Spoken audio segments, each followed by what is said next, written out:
Hey, Pastor Josh here. We're reading Genesis chapter 19, verses 30 through 38, and it is leap day. Once in four, we get February 29, and today's story is not a good one. One that most people aren't really aware is even in the Bible. What happened to Lot and his daughters after the destruction of Sodom and Gomorrah. Most people know about the destruction of Sodom and Gomorrah and Lot dragging his feet and not leaving the city.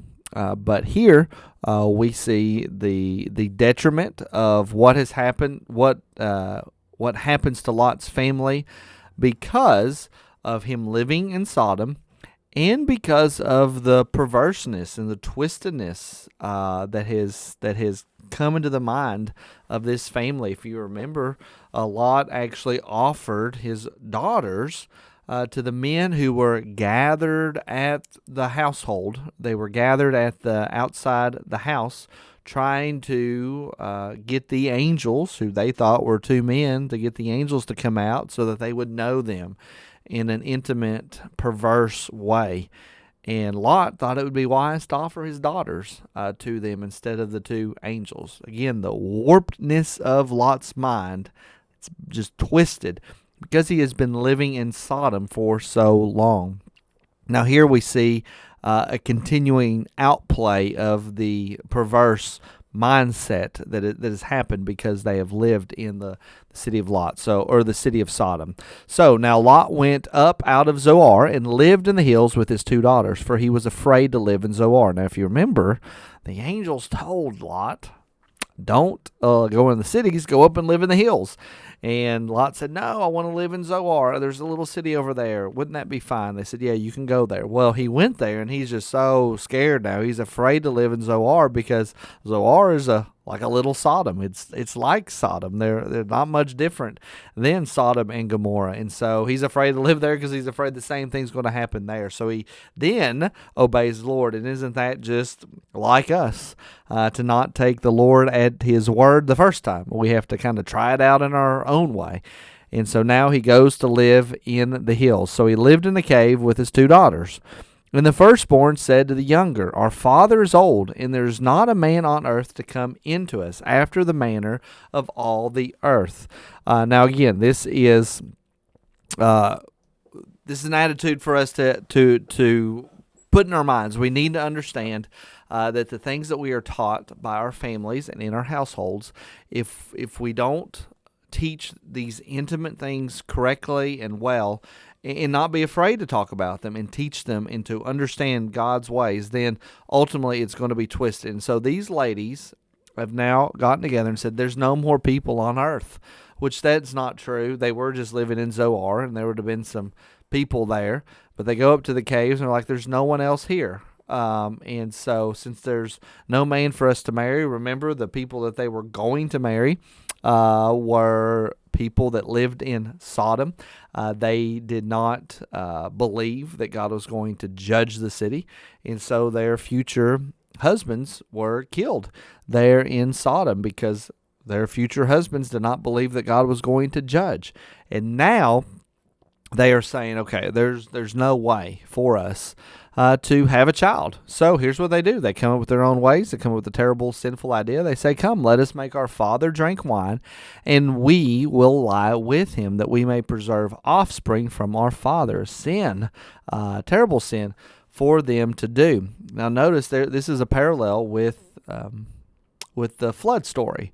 If you remember, Noah was the only family. Him and his family was the only ones that survived the great destruction of the flood.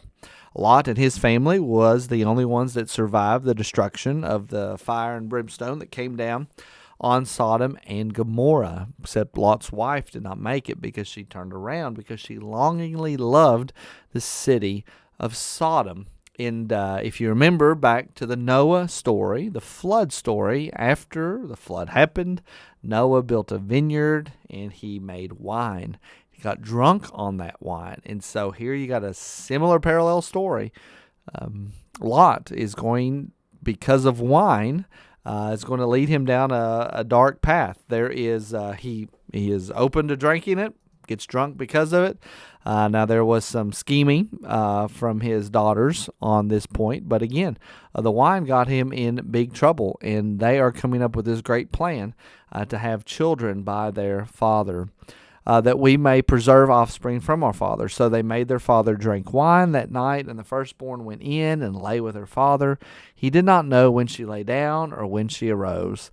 I think there is showing that Lot got into such a predicament, he got in such a spot that he was not aware that was going on. But he did choose to drink the wine, and he did choose to drink too much of it, and he got so drunk that he did not know what was happening. And his daughter did an atrocious thing. Now, where did she learn these type of ethics? From her daddy, right? Her daddy was perfectly comfortable saying, why don't you go out to these guys that have come to this house? He was fine with that. He was fine with the girls marrying people that weren't God-fearers and were comfortable living in Sodom. Lot himself was comfortable living in Sodom. So the reason they have these particular ethics is because they were taught this by their father.